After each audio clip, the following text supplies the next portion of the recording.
सभी को नमस्कार मित्रों। भटनेर आईएएस की ऑनलाइन यूट्यूब क्लासेस में आप सभी का हार्दिक स्वागत है। मैं गुरमीत सिंह और हम बात कर रहे हैं इंडियन कॉन्स्टिट्यूशन के बारे में। मित्रों, हम देखेंगे कि भारत का संविधान जो है, जिसको हम लगातार पढ़ते रहते हैं, भारत का संविधान, राष्ट्रपति, प्रधानमंत्री, सर्वोच्च न्यायालय सब कुछ पढ़ते हैं। उस संविधान हमारा किन परिस्थितियों में निर्मित हुआ, हमारा संविधान कैसे बना। वैसे हम पढ़ते हैं कि 9 दिसंबर 1946 को संविधान सभा की पहली बैठक हुई और 26 नवंबर 1949 को हमारा संविधान बनकर तैयार हो गया और 26 जनवरी 1950 को हमने संविधान को लागू कर दिया। लेकिन क्या ये 2-3 वर्ष में ही हमारा संविधान बन गया? नहीं, इसके पीछे का एक बहुत बड़ा इतिहास है, जिसमें हमने पहले संविधान को समझा, हमने संवैधानिक संस्थाओं को समझा, हमने समझा कि संविधान क्या होता है, हमने सीखा पहले। और वो हमने कैसे सीखा, उस संविधान का विकास कहाँ से शुरू होता है, उस चीज़ को हमने पढ़ना है। यानी कि आज का हमारा जो टॉपिक है, पहला टॉपिक है संवैधानिक विकास, यानी कि ऐतिहासिक पृष्ठभूमि, कि हमारे संविधान के पीछे का इतिहास क्या है। हिस्टोरिकल बैकग्राउंड के बारे में हम पढ़ने जा रहे हैं। तो चलो मित्रों, ज़्यादा देरी न करते हुए हम शुरू करते हैं। उससे पहले अगर आपने हमारे चैनल को सब्सक्राइब नहीं किया है तो प्लीज़ चैनल को सब्सक्राइब करें, वीडियो को लाइक करें, कमेंट करें और वीडियो को अधिक से अधिक शेयर करें। मित्रों, 1600 ईस्वी के लगभग जो ब्रिटेन है उसके नागरिक, या यूँ कहें कि ईस्ट इंडिया कंपनी भारत में आई। 1600 ईस्वी के लगभग इंग्लैंड की महारानी थी एलिजाबेथ प्रथम, और एलिजाबेथ प्रथम द्वारा एक व्यापारिक कंपनी का निर्माण कर उस व्यापारिक कंपनी को पूर्वी देशों में व्यापार की अनुमति दी गई, पूर्वी देशों में व्यापार के आदेश दिए गए और वो कंपनी भारत में आई। लगभग 1600 ईस्वी में कंपनी भारत में आ चुकी थी। 1613 में सूरत, गुजरात में उन्होंने अपनी व्यापारिक कोठी भी स्थापित कर ली थी। कैप्टन हॉकिंस, जो कि प्रथम अंग्रेज़ नागरिक था जो भारत आया था 1608 में, ये कॉमन सी चीज़ें हैं। 1608 में कैप्टन हॉकिंस भारत आया। 1613 में सूरत, गुजरात में प्रथम व्यापारिक कोठी स्थापित की गई। 1615 में थॉमस रो भारत आया था, जहांगीर से मिला था। ये सब तो कॉमन सी चीज़ें हैं। लेकिन उसके बाद क्या है कि 1757 में एक युद्ध होता है, प्लासी का युद्ध। प्लासी का युद्ध, जिसमें बंगाल के नवाब सिराजुद्दौला एक तरफ और दूसरी तरफ थे ईस्ट इंडिया कंपनी की सेना, जिसका नेतृत्व कर रहे थे लॉर्ड क्लाइव। और इस युद्ध में अंग्रेजी सेना जीत गई, यानी कि बंगाल का जो नवाब था सिराजुद्दौला, मित्रों सिराजुद्दौला यहाँ पर हार गया। लेकिन अंग्रेजों का बंगाल पर प्रत्यक्ष नियंत्रण स्थापित नहीं हो सका। फिर उसके बाद में हम एक और युद्ध की बात करते हैं। 1764 का युद्ध हुआ, जिसमें एक तरफ बंगाल के नवाब थे, अवध के नवाब थे, मुगल सम्राट था, और दूसरी तरफ थी ईस्ट इंडिया कंपनी की सेना। देखिए, एक तरफ कौन कौन था? बंगाल के नवाब कौन थे? मीर कासिम।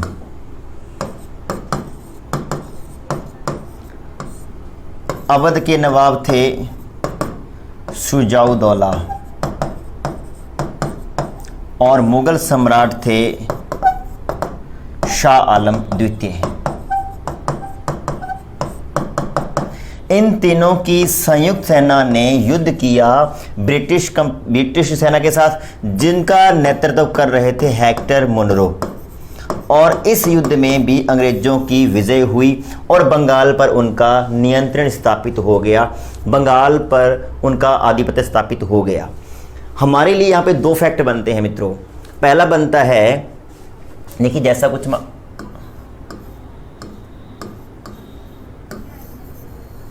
ऐसा कुछ अपना भारत है।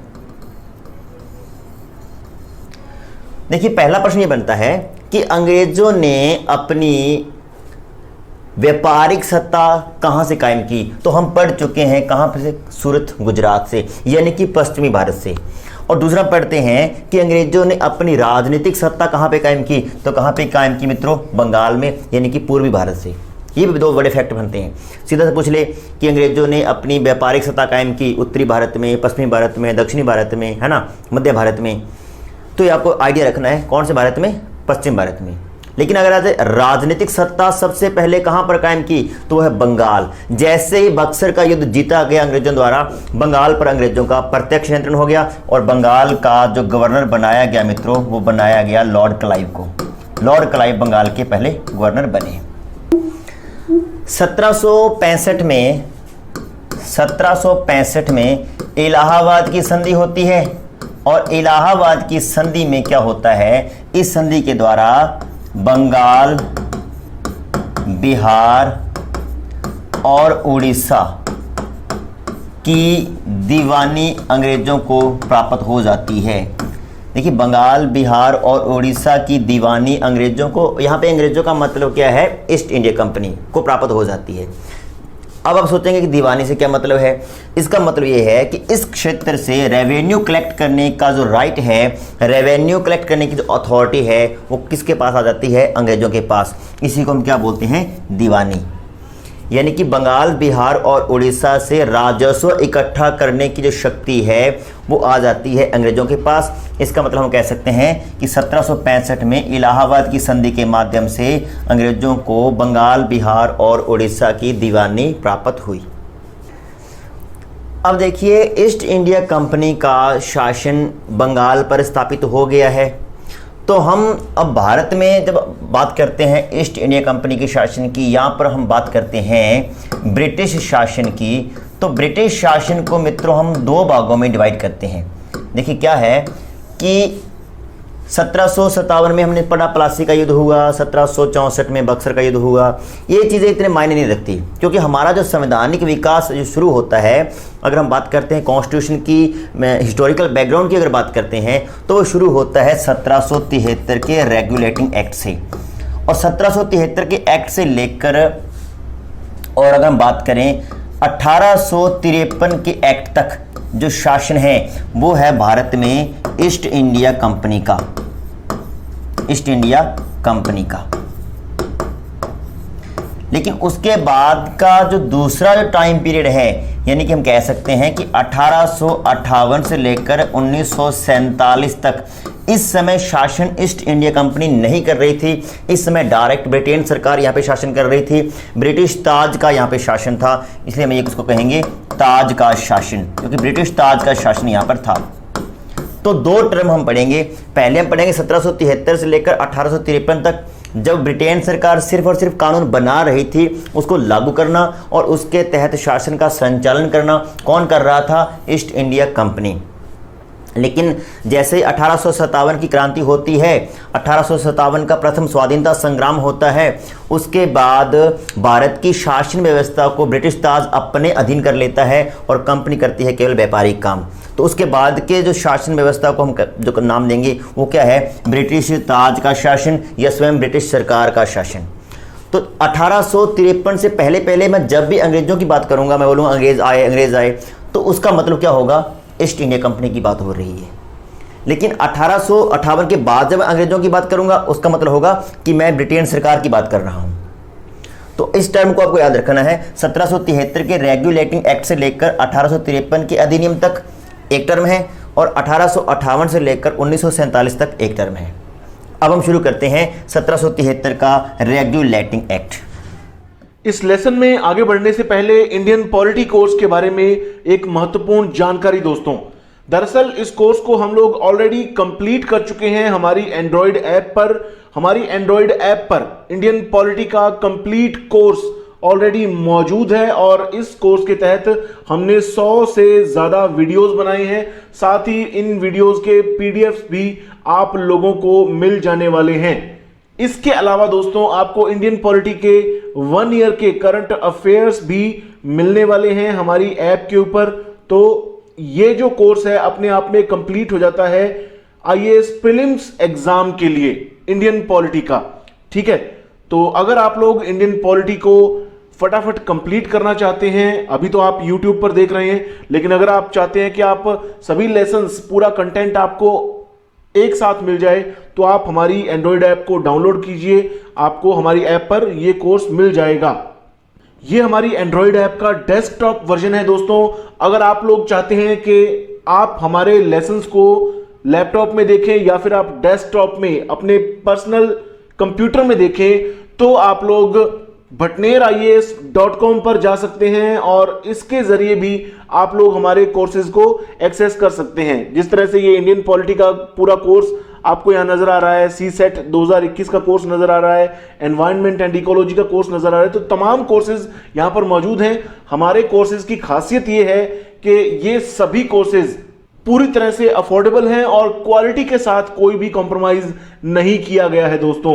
इनकी कीमत ऐसी है कि एक किताब से भी कम पैसे देकर आप इन कोर्सेज को खरीद सकते हैं। पूरे 1 साल की आपको वैलिडिटी मिल जाती है।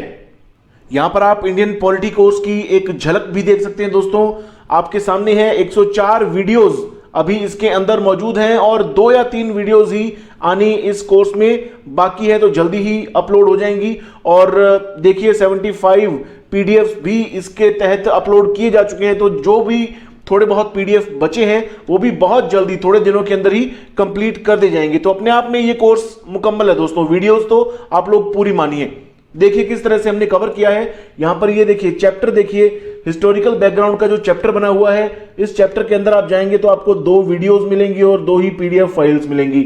इसी तरह से आप मेकिंग ऑफ द कॉन्स्टिट्यूशन में जाएंगे तो 6 वीडियोस मिलेंगी और 6 इनकी फाइल्स मिलेंगी।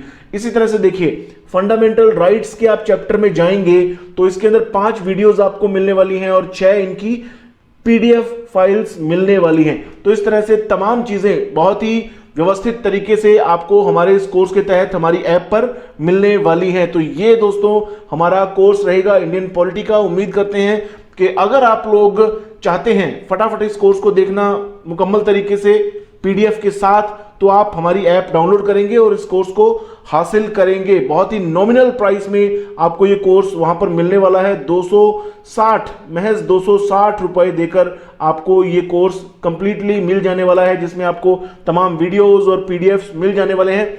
इस कोर्स की एक और खास बात देखिए दोस्तों, जैसा कि मैंने आपको बताया कि आईएएस प्रीलिम्स एग्जाम को ध्यान में रखते हुए इंडियन पॉलिटी का ये कोर्स आप लोगों के लिए बहुत फायदेमंद रहने वाला है।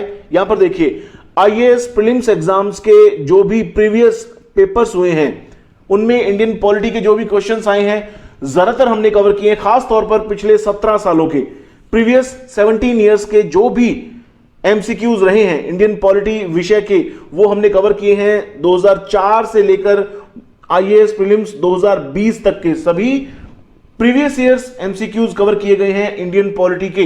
तो ये कोर्स आप लोगों के बहुत ज्यादा काम में आने वाला है, आपको बहुत ज्यादा फायदा पहुंचाने वाला है। तो फटाफट हमारी Android app Bhatner IAS download कीजिए और एक्सप्लोर कीजिए हमारे तमाम कोर्सेज को। पहले अगर हम बात करें इस एक्ट का महत्व क्या है, रोल क्या है, हम पहले इसके महत्व की बात करते हैं। देखिए महत्व में अगर हम बात करें तो 3 बातें यहाँ पर इंपॉर्टेंट हो सकती है। पहला तो ये कि जैसे ही 1773 का रेगुलेटिंग एक्ट पारित होता है, ये भारत में लागू होता है, तो इससे पहले की जो भी रियासतकालीन शासन व्यवस्था थी उसमें एक बड़ा चेंज आता है, क्योंकि यहाँ से शुरुआत होती है केंद्रीय शासन व्यवस्था की। केंद्रीय शासन व्यवस्था की। अब केंद्रीय शासन व्यवस्था क्या है? देखिए पहले क्या होता था, हम बात करते हैं 1773 से पहले या उस समय 1773 के बाद भी बहुत सारी रियासतों में शासन व्यवस्था चल रही थी। 1947 तक चलती रही, या यूँ कहें कि 1950-51 तक भी चलती रही। ये एक रियासत है, ये एक रियासत है, इसकी अपनी शासन व्यवस्था है, इसकी अपनी शासन व्यवस्था है, यानी कि बिखरी हुई शासन व्यवस्था थी। लेकिन जब 1773 का रेगुलेटिंग एक्ट पारित किया तो एक केंद्र हो गया और उसके इर्द गिर्द उसकी परिधि हो गई, यानी कि यहाँ से पूरे के पूरे जो रियासत है या जो संघ है या जो प्रांत है उसकी शासन व्यवस्था को संचालित किया जाएगा, यानी कि केंद्र होगा। इसलिए हम ये कह सकते हैं कि 1773 के रेगुलेटिंग एक्ट का पहला महत्व ये है कि इसके द्वारा केंद्रीय शासन व्यवस्था की शुरुआत हुई। दूसरा क्या है, जब हमने पढ़ लिया कि भाई सूरत गुजरात में अंग्रेजों ने, अब देखिए यहाँ पे अंग्रेजों का मतलब क्या है, ईस्ट इंडिया कंपनी ने अपनी पहली व्यापारिक कोठी स्थापित की और बंगाल में अपनी राजनीतिक सत्ता कायम की। यानी कंपनी 2 काम करने लगी। व्यापार करने के उद्देश्य से आई थी, व्यापार तो कर ही रही थी, लेकिन अब एक और काम उसको मिल गया। वो कौन सा था? प्रशासनिक या राजनीतिक। इस अधिनियम द्वारा कंपनी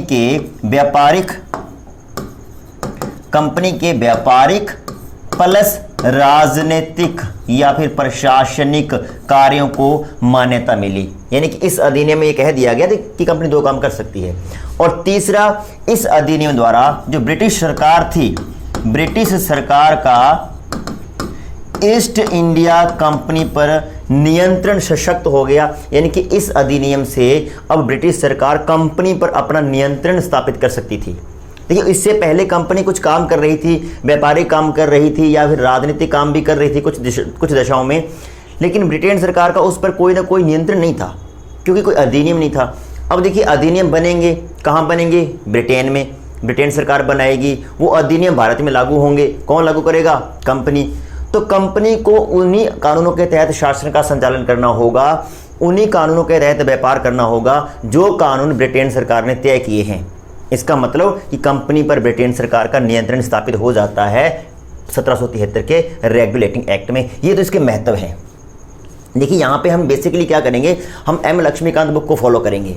हालांकि सिर्फ इतना नहीं है कि हम सिर्फ और सिर्फ एम लक्ष्मीकांत बुक को ही फॉलो करेंगे, लेकिन सबसे बड़ा जो हमारा बेस रहेगा वो रहेगा एम लक्ष्मीकांत की बुक। उसके अलावा अन्य जो बुक्स हैं, इंपॉर्टेंट बुक्स हैं, उनसे संबंधित फैक्ट को भी हम यहाँ पे शेयर करेंगे, लेकिन बेसिकली हम एम लक्ष्मीकांत बुक को फॉलो करके ही चलेंगे। तो देखिए, 3 महत्व हो गए इसके। क्या हो गया? केंद्रीय शासन व्यवस्था शुरू हो गई है, कंपनी के व्यापारिक और राजनीतिक कार्यों को मान्यता मिल गई है, और ब्रिटिश सरकार का ईस्ट इंडिया कंपनी पर नियंत्रण जो है वो स्थापित हो गया है। अब हम देखेंगे कि 1773 के रेगुलेटिंग एक्ट में क्या कुछ रेगुलेट किया गया, इसमें क्या कुछ प्रावधान किए गए, इसमें क्या कुछ महत्वपूर्ण बिंदु थे। देखते हैं एक एक करके। देखिए, पहला, 1773 के रेगुलेटिंग एक्ट में पहली जो बात रेगुलेट की गई थी, पहला जो उल्लेख था वो ये था कि जो इस समय तक बंगाल का जो गवर्नर जनरल था, उसको क्या बना दिया गया? बंगाल का गवर्नर जनरल बना दिया गया, जीजी बना दिया गया। यानी कि बंगाल के गवर्नर को ही क्या बना दिया गया? बंगाल का गवर्नर जनरल। और इस समय तक बंगाल के जो गवर्नर थे वो कौन थे? Warren Hastings. यानी कि वारेन हेस्टिंग्स को बंगाल का प्रथम गवर्नर जनरल बनाया गया। लेकिन प्रश्न ये भी बन सकता है कि जब बंगाल के प्रथम गवर्नर जनरल वारेन हेस्टिंग्स थे तो बंगाल का अंतिम गवर्नर कौन था? तो अंतिम गवर्नर वारेन हेस्टिंग्स ही थे। वारेन हेस्टिंग्स को ही बाद में क्या बना दिया गया? जीजी। अब देखिए, बंगाल के प्रथम गवर्नर कौन थे? क्लाइव। बंगाल के अंतिम गवर्नर, सिर्फ गवर्नर कह रहा हूं, कौन थे? Warren Hastings. अब है बंगाल के प्रथम गवर्नर जनरल कौन थे? वारेन हेस्टिंग्स ही थे। यानी कि जो बंगाल के अंतिम गवर्नर थे वो ही बंगाल के प्रथम गवर्नर जनरल बनाए गए। तो पहला वाक्य ये हो गया। दूसरा, इसी में ही, जो मद्रास और बंबई प्रेसिडेंसी थी, उनके जो गवर्नर थे उनको बंगाल के गवर्नर जनरल के अधीन कर दिया गया।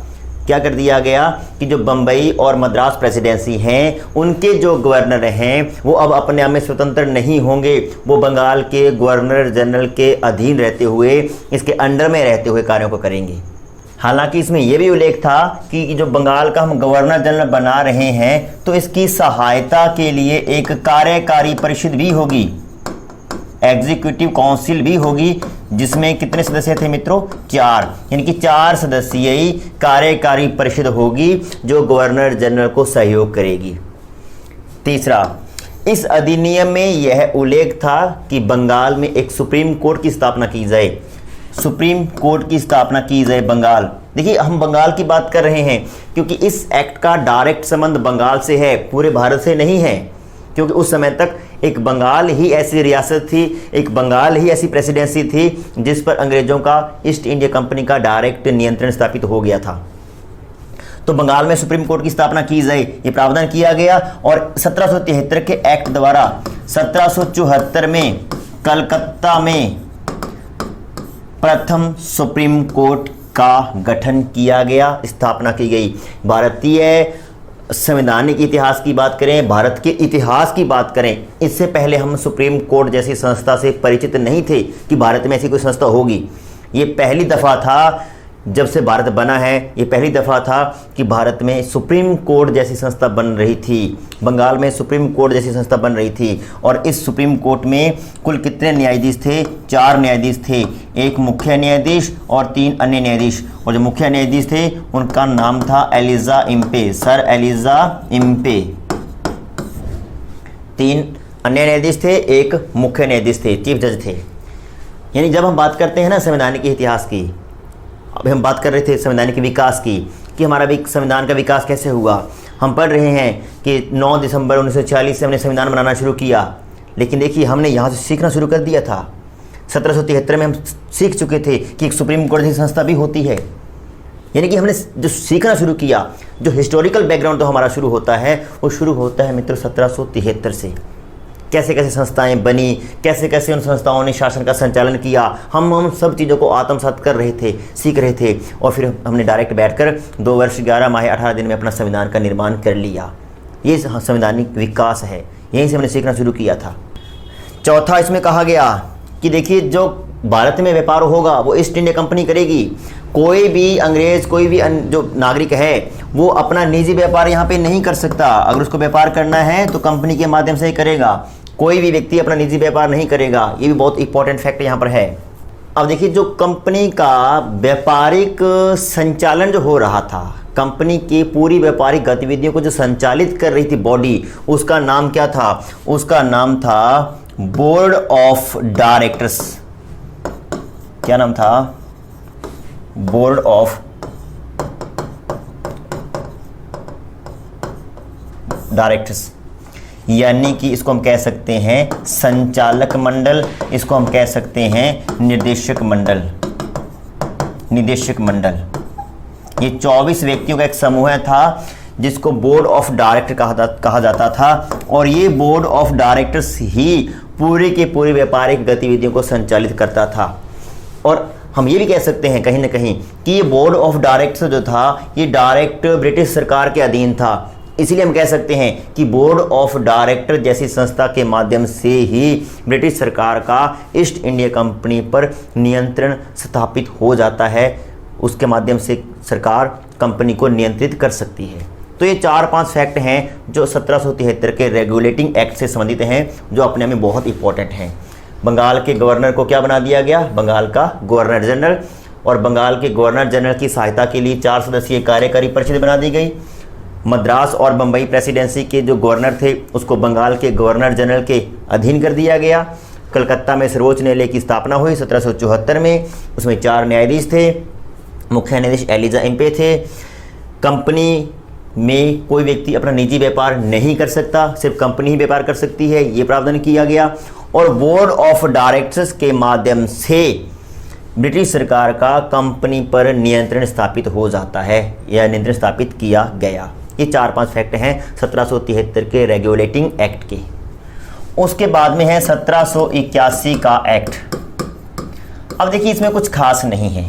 सीधा से पूछ लिया जाए कि 1781 के एक्ट की सबसे बड़ी विशेषता क्या है, तो इसकी एक ही विशेषता है कि 1773 के रेगुलेटिंग एक्ट में जो कमियां रह गई थी, जो उसमें कुछ सुधार करने की गुंजाइश थी, उसको किया गया 1781 के एक्ट में। इसलिए इसको एक्ट ऑफ सेटलमेंट भी कहा जाता है।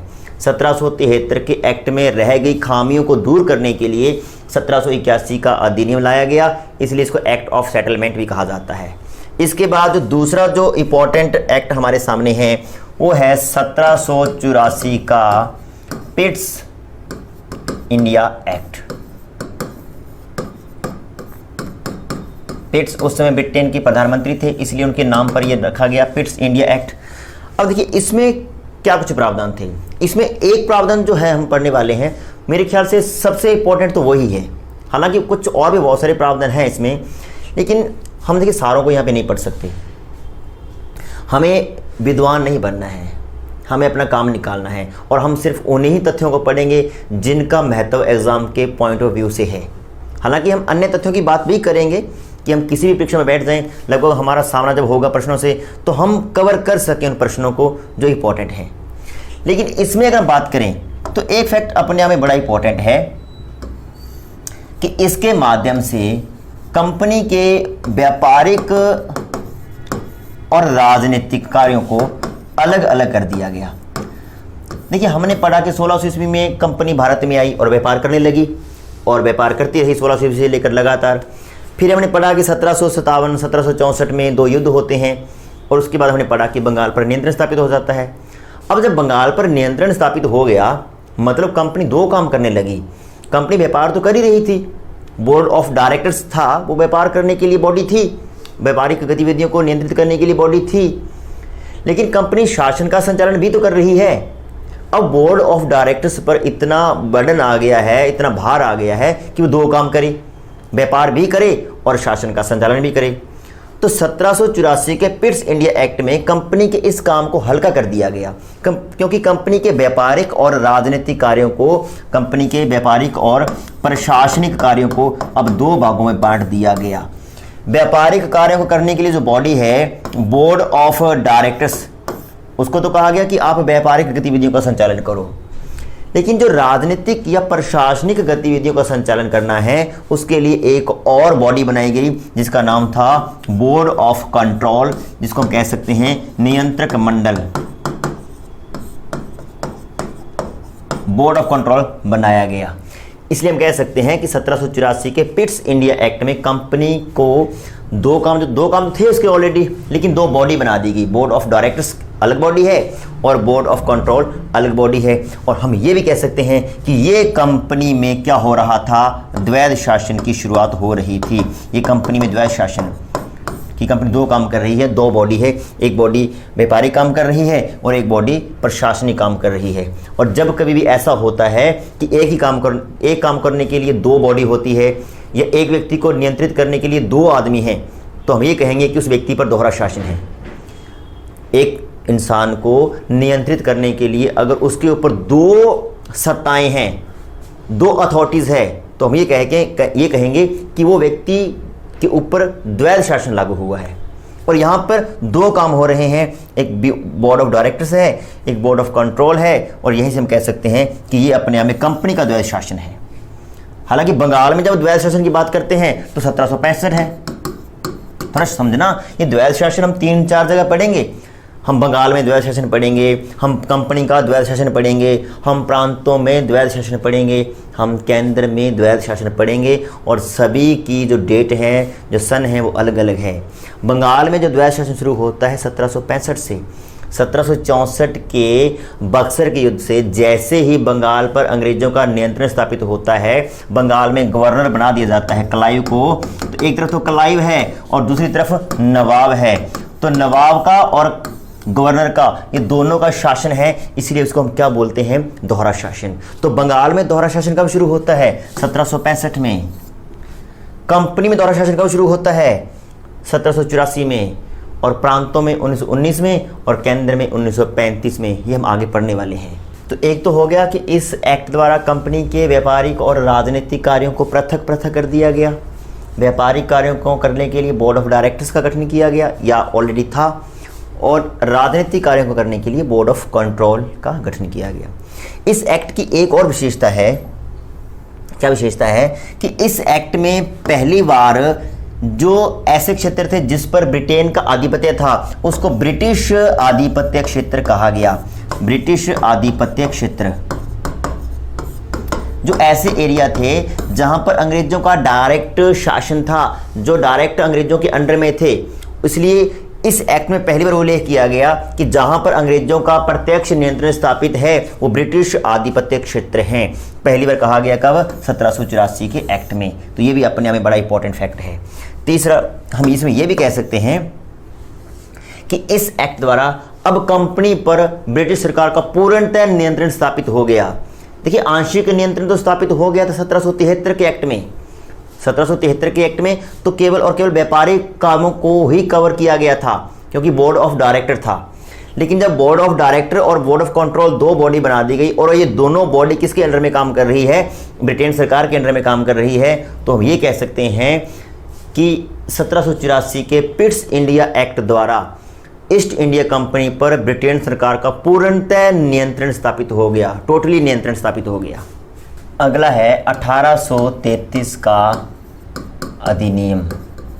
और इस अधिनियम में क्या किया गया मित्रों, अब तक हम पढ़ते आ रहे हैं बंगाल का गवर्नर जनरल, और हमने पढ़ा कि बंगाल का प्रथम गवर्नर जनरल वारेन हेस्टिंग्स था।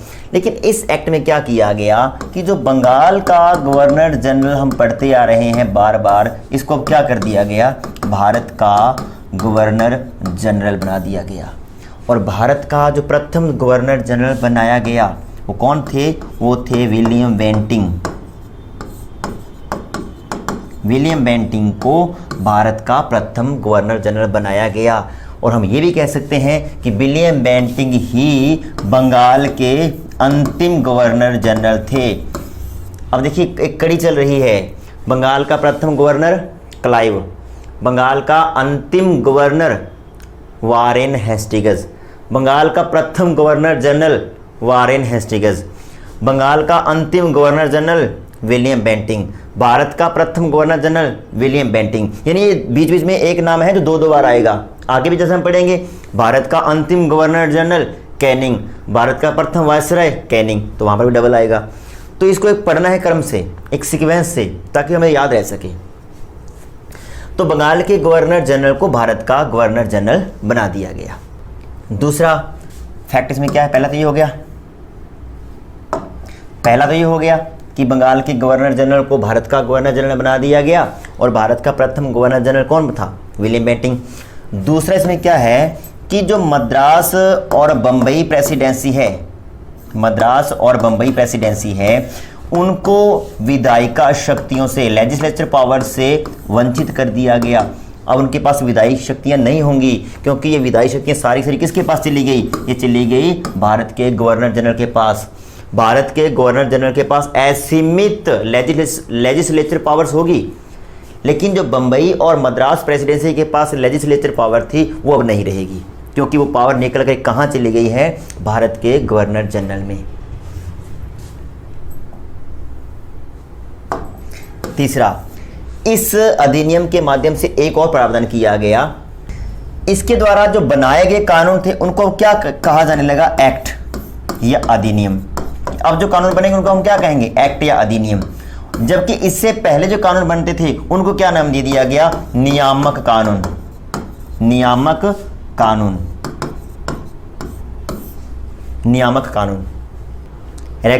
रेगुलेटरी लॉ नाम दिया गया। और अब जो कानून बनेंगे उसको हम क्या कहेंगे, एक्ट या अधिनियम। लास्ट इसमें जो है, देखिए इस एक्ट में यह प्रावधान किया गया कि अब जो सिविल सेवकों की जो परीक्षा होती है उसके लिए खुली प्रतियोगिता होनी चाहिए। उसमें किसी प्रकार की कोई बाउंडेशन नहीं होनी चाहिए, खुली प्रतियोगिता हो, चाहे तो कोई भारतीय जीते चाहे तो कोई अंग्रेज जीते, खुली प्रतियोगिता होनी चाहिए। ऐसा प्रावधान किया गया 1833 के अधिनियम में, ताकि सिविल सेवा की परीक्षा में कोई व्यक्ति भाग ले सके। लेकिन ये हालांकि लागू नहीं हो सका, क्योंकि बोर्ड ऑफ डायरेक्टर्स ने इसको बहुत जोरदार विरोध किया, और जो खुली प्रतियोगिता वाला कॉन्सेप्ट था वो वहीं पे समाप्त हो जाता है। तो ये 4-5 बातें हैं 1833 के अधिनियम की। अगला है 1853 का अधिनियम। अब देखिए 1833 के अधिनियम में सिविल सेवा की परीक्षा में खुली प्रतियोगिता का उल्लेख तो किया गया, लेकिन वो लागू नहीं हो सकी, क्योंकि बोर्ड ऑफ डायरेक्टर्स ने उसका विरोध किया था। लेकिन 1853 में वो लागू हो गई। 1853 में जो सिविल सेवा की जो परीक्षा है, जो सिविल सेवाओं की जो परीक्षा है, उसमें अब खुली प्रतियोगिता होने लगी, और इसमें भारतीयों को भी भाग लेने का मौका मिला। प्रश्न आ सकता है, बड़ा इंपॉर्टेंट फैक्ट है कि किस सन में या किस एक्ट में ये प्रावधान कर दिया गया कि भारतीय भी सिविल सेवा की परीक्षा में भाग ले सकते हैं, और अब ये प्रतियोगिता बंद प्रतियोगिता नहीं होगी, अब ये खुली प्रतियोगिता होगी। अगर पूछे उल्लेख कब किया गया तो उत्तर होगा 1833 में, और अगर आ जाए कि इसको धरातल पर लागू कब किया गया तो 1853 के अधिनियम द्वारा। दूसरा इसमें क्या है, हालांकि इसके अंदर एक फैक्ट नहीं है, इसकी विशेषता कह सकते हैं हम। देखिए इससे पहले जितने भी एक्ट 1813, 1833 ये लागू होते रहे, तो इनका जो टाइम पीरियड होता था, यानी कि ये पता होता था कि इस समय तक ये लागू रहेंगे, इसके बाद इसको रिन्यू कर दिया जाएगा या फिर नया कोई एक्ट लागू कर दिया जाएगा। लेकिन इस एक्ट में अंतिम तारीख का उल्लेख नहीं था कि ये एक्ट कब तक लगा रहेगा या कब समाप्त किया जा सकता है। इससे शायद हम ये अंदाज़ा लगा सकते हैं कि शायद ब्रिटेन सरकार की ये मंशा थी, शायद ऐसा उनके दिमाग में कुछ चल रहा था कि भारत से ईस्ट इंडिया कंपनी के शासन को समाप्त कर दिया जाए, क्योंकि इसमें कोई तारीख नहीं लिखी गई थी कि 1853 से लेकर 1863 तक चलेगा या 73 तक चलेगा या कब तक चलेगा। वैसे बेसिकली इससे पहले के जो अधिनियम थे 1813 का था तो वो 20 साल तक चला 1833, फिर 1833 का था तो 20 साल तक चला 1853, तो शायद ये 20 साल चलेगा कि 10 साल चलेगा, ऐसा कुछ उल्लेख नहीं था। तो इससे एक अंदाज़ा लगाया सकता है कि शायद ब्रिटेन सरकार ईस्ट इंडिया कंपनी के शासन को समाप्त करने का विचार कर चुकी थी, मन बना चुकी थी, लेकिन उसका मौका मिला ही नहीं, आगे बढ़ने का मौका मिला ही नहीं, क्योंकि 1857 में प्रथम स्वाधीनता संग्राम हो जाता है और इस संग्राम के बाद अगला अधिनियम जारी कर दिया जाता है 1858 का अधिनियम। और मित्रों 1858 के अधिनियम की अगर हम बात करते हैं तो इस अधिनियम द्वारा क्या किया गया, पहला ईस्ट इंडिया कंपनी के शासन को समाप्त कर दिया गया। ईस्ट इंडिया कंपनी का शासन क्या कर दिया गया, समाप्त कर दिया गया। तो दो फैक्ट हमारे पास बनते हैं यहाँ पर इंपॉर्टेंट। पहला प्रश्न बनता है कि किस अधिनियम द्वारा भारत में ईस्ट इंडिया कंपनी के शासन को समाप्त किया गया, उसका उत्तर क्या है, किस अधिनियम द्वारा। तो कौन सा अधिनियम है, 1858। लेकिन अगर प्रश्न ऐसे बन जाता है कि किस अधिनियम या कौन सा अधिनियम भारत में ईस्ट इंडिया कंपनी के शासन की समाप्ति का आधार है, अगर बेस पूछ ले कि कौन सा एक्ट है जो कंपनी के शासन की समाप्ति का बेस है, तो मित्रों उसका उत्तर होगा 1853, क्योंकि 1853 कब तक लागू रहेगा कब तक लागू नहीं रहेगा इसका उल्लेख नहीं था। तो शायद ये लग रहा था कि ब्रिटेन सरकार ईस्ट इंडिया कंपनी के शासन को समाप्त करने की दिशा में बढ़ चुकी है। तो ईस्ट इंडिया कंपनी के शासन को समाप्त कर दिया गया और उसकी जगह क्या कर दिया गया, अब ब्रिटिश ताज यानी कि ब्रिटिश महारानी के शासन को भारत में लागू कर दिया गया। अब से ब्रिटिश ताज भारत में शासन करेगा, स्वयं महारानी का शासन भारत में होगा। वैसे देखिए तो अगर थोड़ा सा इसमें और डीप जाएं, जब 1857 की क्रांति हुई तो महारानी ने अपना एक घोषणा पत्र तैयार किया था और उस घोषणा पत्र को पढ़ने के लिए अगर ऐसा पूछा जाए कि उस घोषणा पत्र को किसने पढ़ा, तो पढ़ा कैनिंग ने था। उस घोषणा पत्र को किसने पढ़ा, कैनिंग ने। कहां पर पढ़ा, उसको पढ़ा इलाहाबाद दरबार में।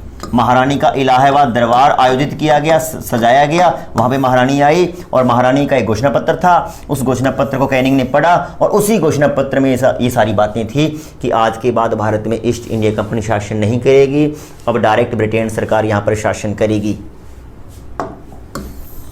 दूसरा कहा गया कि जो गवर्नर जनरल है उसका पद समाप्त कर देंगे या उसका पद नाम हम बदल देंगे। अब वो क्या हो जाएगा मित्रों, अब वो हो जाएगा वायसराय, यानी गवर्नर जनरल को क्या बना दिया गया, वायसराय। वैसे अगर हम देखें तो 1857 की क्रांति के समय गवर्नर जनरल कौन थे, गवर्नर जनरल थे मित्रों कैनिंग। और बाद में जब हम बात करते हैं 1858 के अधिनियम के तहत भारत का प्रथम वायसराय किसको बनाया गया, तो वो भी किसको बनाया गया, कैनिंग को। तीसरा, एक नया पद सृजित किया गया भारत सचिव, और इसकी सहायता के लिए एक परिषद बनाएगी 15 सदस्यीय और उसका अध्यक्ष भी किसको बनाया गया, भारत सचिव को ही बनाया गया। तो ये कुछ बातें थी 1858 के अधिनियम में।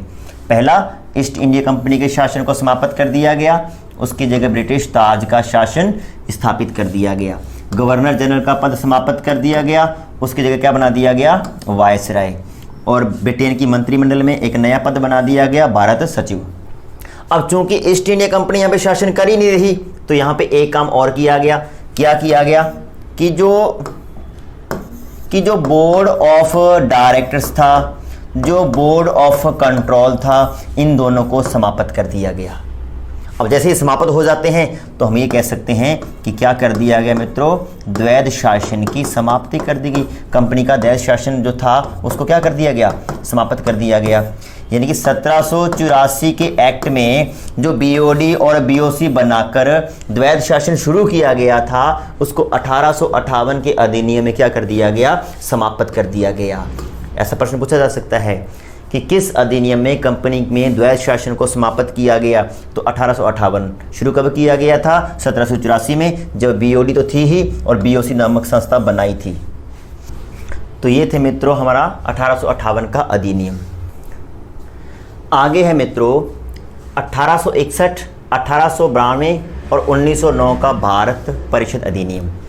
1857 की क्रांति जैसे हुई, आप सब लोग इससे परिचित हैं, बहुत ज़ोरदार तरीके से हमने क्रांति की थी और अंग्रेज़ों को महसूस हो गया था कि अगर भारत में लंबे समय तक टिकना है तो भारतीय लोगों का विश्वास प्राप्त करना होगा, भारतीय लोगों को महसूस करवाना होगा कि ये शासन भारतीयों के लिए है, भारतीय लोगों की भलाई के लिए है, ये भारतीयों का शासन है।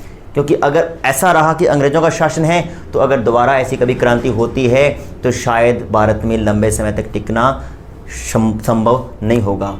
अगर भारत में लंबे समय तक टिकना है तो भारतीयों का विश्वास प्राप्त करना होगा, यानी कि शासन व्यवस्था में भारतीयों को थोड़ा बहुत हिस्सा देना होगा। और ये हिस्सा देने के लिए ही ये 3 अधिनियम जो कि भारत परिषद अधिनियम है 1861, 1892 और 1909 के पारित किए गए। और इसमें जो सबसे इम्पोर्टेंट है भारत परिषद अधिनियम में 1861 का अपने में बहुत इंपॉर्टेंट अधिनियम है।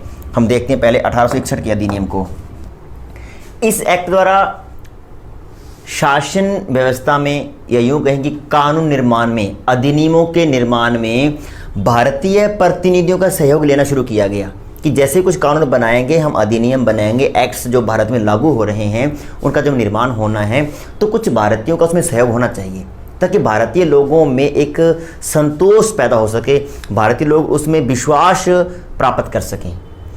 तो जो वायसराय थे, वायसराय को ये अधिकार दिया गया कि वो कुछ भारतीयों को गैर सरकारी सदस्य के रूप में नियुक्त कर सकता है। और कैनिंग ने सबसे पहले ये काम किया। देखिए कैनिंग ने ये काम किया, कब किया, 1862 में 3 भारतीयों को इसमें चुना गया।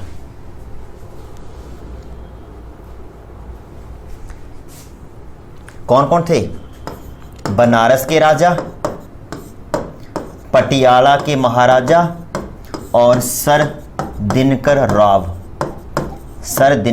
ये प्रश्न बहुत बार पूछा गया है। 4 नाम दे दिए जाते हैं और प्रश्न पूछ लिया जाता है कि निम्न में से कौन व्यक्ति है जो कानून निर्माण में भारतीयों का प्रथम प्रतिनिधि बना। यानी कि ब्रिटिश जब कानून का निर्माण करते थे तो भारत की तरफ से प्रतिनिधि कौन बना था, तो एक तो बनारस के राजा थे, पटियाला के महाराजा थे और सर दिनकर राव थे। इन दोनों का खास उल्लेख नहीं आता, लेकिन सर दिनकर राव अपने आप में बहुत महत्व रखते हैं। तो 1861 के भारत परिषद अधिनियम में अंग्रेजों ने कोशिश की थी कि कानून निर्माण की प्रक्रिया में भारतीयों का सहयोग प्राप्त किया जाए और किया भी गया। वायसराय को ये पावर दे दी गई कि वो चाहे तो कुछ लोगों को गैर सरकारी सदस्यों के रूप में नियुक्त कर सकता है और लॉर्ड कैनिंग ने ये काम किया 1862 में। बनारस के राजा, पटियाला के महाराजा और सर दिनकर राव को गैर सरकारी सदस्य के रूप में प्रथम बार नियुक्त किया गया। दूसरा, देखिए दूसरा पॉइंट क्या है, जब हम बात करते हैं 1773 के एक्ट की, हम दोबारा वहाँ पे जाते हैं और हमने पढ़ा था कि जो मद्रास और बम्बई प्रेसिडेंसी है और उनके जो गवर्नर थे उनको बंगाल के गवर्नर जनरल के अधीन कर दिया था और उनकी विधायी शक्तियों को सीमित कर दिया था। लेकिन इस एक्ट में 1861 के भारत परिषद अधिनियम में क्या किया गया कि मद्रास और बंबई की विधायिका को भी सारी शक्तियां वापस सौंप दी गई जो पहले उनके पास थी। यानी बंगाल की शक्तियां अलग है, बंबई की अलग है, मद्रास की अलग है, बाकी जो प्रेसिडेंसियां हैं, जो रियासतें हैं, उनकी शक्तियां अलग है। यानी कि यहाँ से शुरुआत होती है मित्रों विकेंद्रीकरण की। 1773 में जो केंद्रीयकरण की परंपरा शुरू हुई थी वो समाप्त हो जाती है 1861 में, क्योंकि 1861 में शुरू हो जाता है विकेंद्रीकरण। विकेंद्रीकरण को शुरू करने में सबसे बड़ा रोल किस एक्ट का है, 1861 का। इस अधिनियम द्वारा एक काम और किया गया, बंगाल, पंजाब और उत्तर पश्चिम सीमा प्रांत ये 3 क्षेत्र थे जिनमें विधान परिषद का गठन किया गया। ये भी अपने में बड़ा इंपॉर्टेंट फैक्ट है। प्रश्न पूछा जा सकता है कि निम्न में से कौन से क्षेत्र में, कौन से एरिया में 1861 के अधिनियम द्वारा विधान परिषदों का गठन किया गया। तो बंगाल है, उत्तर पश्चिम सीमा प्रांत है और पंजाब है। 3 नई विधान परिषदों का गठन किया गया 1861 के भारत परिषद अधिनियम द्वारा। और लास्ट इसमें क्या है मित्रों कि जो वायसराय थे, वायसराय को ये पावर दे दी गई। क्या पावर दे दी गई वायसराय को कि वो चाहे तो जब कभी उनको ऐसा लगे कि अध्यादेश जारी करना चाहिए, ऑर्डिनेंस जारी किया जाना चाहिए तो कर सकते हैं। इसके लिए उनको काउंसिल की परमिशन लेने की आवश्यकता नहीं है। देखिए वैसे तो क्या होता था कि काउंसिल की परमिशन लेनी पड़ती थी कभी ऑर्डिनेंस जारी करना पड़े तो, लेकिन 1861 के भारत परिषद अधिनियम में ये प्रावधान कर दिया था कि अगर वायसराय को कभी भी ऑर्डिनेंस जारी करना पड़े तो वो आवश्यक नहीं है कि काउंसिल से परामर्श प्राप्त करे, काउंसिल के रिकमेंडेशन के आधार पर ही ऑर्डिनेंस जारी करे। ऐसा नहीं था, वो कभी भी कर सकते थे। लेकिन उसमें एक टाइम पीरियड फिक्स कर दिया गया कि वो जो ऑर्डिनेंस है वो अधिकतम 6 माह तक जिंदा रहेगा। देखिए वर्तमान में भी हमारे पास ऑर्डिनेंस जैसी पावर है 123, 213 के तहत, लेकिन उसकी जो अवधि है अधिकतम वो 6 वीक है, ओनली 6 सप्ताह है। लेकिन उस समय कितना था, 6 माह, 6 मंथ तक वो ऑर्डिनेंस जिंदा रहता था। उसके बाद वो स्वतः ही क्या हो जाता था, समाप्त हो जाता था। तो यह है 1861 का भारत परिषद अधिनियम। देखिए आज हम इतना ही पढ़ेंगे। इसके बाद के जो भारत परिषद अधिनियम है 1909 का अधिनियम है, उसके बाद में 1919 का भारत शासन अधिनियम, 1935 का भारत शासन अधिनियम और 1947 का भारत स्वतंत्रता अधिनियम हम कल पढ़ेंगे, अगली वीडियो में पढ़ेंगे। आई होप आपको ये वीडियो अच्छा लगा होगा, आपको जो बेसिक जो बातें मैंने बताई वो समझ में आ गई हो गई। अगर आपको वास्तव में वीडियो अच्छा लगा है तो एक पॉजिटिव एनर्जी के रूप में आप हमारे चैनल को सब्सक्राइब करें, वीडियो को लाइक करें और अधिक से अधिक कमेंट करें, पॉजिटिव नेगेटिव। अगर आप पॉजिटिव करते हैं तो हमारा हौसला बढ़ेगा, अगर नेगेटिव करते हैं तो हमें फीडबैक मिलेगा। और वीडियो को अधिक से अधिक शेयर करें। धन्यवाद। जय हिंद, जय भारत।